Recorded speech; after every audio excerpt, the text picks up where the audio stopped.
ककरनि जी गजगोड़, थधिड़ी हीर ऐं वसंदड़ बरसात केतिरनि ई माण्हुनि लाइ ख़ुशी जो पैगाम हूंदी आहे।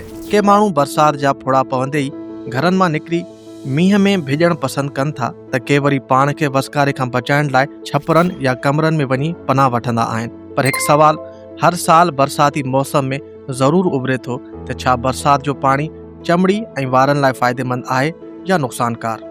माहिरनि जो चवणु आहे त इन सवाल जो सादो जवाबु हा या न में नथो ॾेई सघिजे, छो त उहो घणो करे इन ॻाल्हि ते दारोमदार रखे थो त तव्हां कहिड़े इलाइक़े में रहंदा आहियो ऐं तव्हांजी चमड़ी ऐं वारनि जी बनावट कहिड़ी आहे। चमड़ी ऐं वारनि जे माहिर डॉक्टरनि मूजिबि जेकॾहिं बरसात साफ़ ऐं घटि गदलाइण वारे इलाइक़े में वसी रही हुजे त उन में भिजण सां जिस्म खे थधाण ऐं ज़हनी सुकून मिलंदो आहे। अहिड़ी बरसात कुझु माण्हुनि लाइ चमड़ी जी खुश्की ऐं हल्की ख़ारिश में बि आराम जो सबबु बणिजी सघे थी।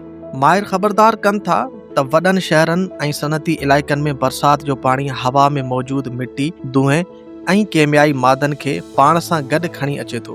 अहिड़े पाणी में भिजण सां हसास चमड़ी वारनि माण्हुनि खे एलर्जी, ख़ारिश या चमड़ी जे ॿियनि मसइलनि खे मुंहुं ॾियणो पइजी सघे थो।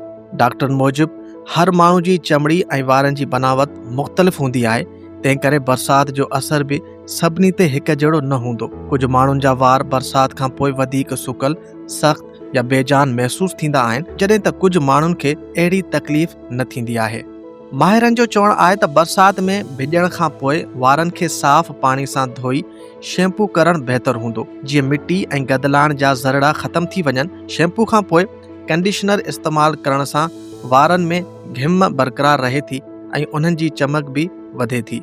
बरसाती मौसम दौरान हवा में घिम वधण सबबि वारनि सां लाॻापियल केतिरा ई मसइला वधी सघनि था, जिन में जूं, खुश्की, ख़ारिश ऐं फंगस जहिड़ियूं तकलीफ़ूं बि शामिल आहिनि। इन करे सफ़ाई जो ख़ासि ख़्यालु रखणु ज़रूरी आहे। बरसात में भिजण खां पोइ माहिरनि कुझु सादा पर अहम मशवरा ॾिना आहिनि। माहिर चवनि था त घर पहुचण खां थोरी देरि पोइ नीम गरम पाणी सां गुस्ल करियो, चहिरो सुठे फेस वॉश या नरम साबुण सां धो, वारनि खे शैम्पू करण खां पोइ कंडीशनर ज़रूरु लॻायो, जिस्म खे चङी तरह सुकाइण खां पोइ साफ़ कपिड़ा पायो, जीअं फंगस ऐं ॿियनि इन्फेक्शननि खां बची सघिजे।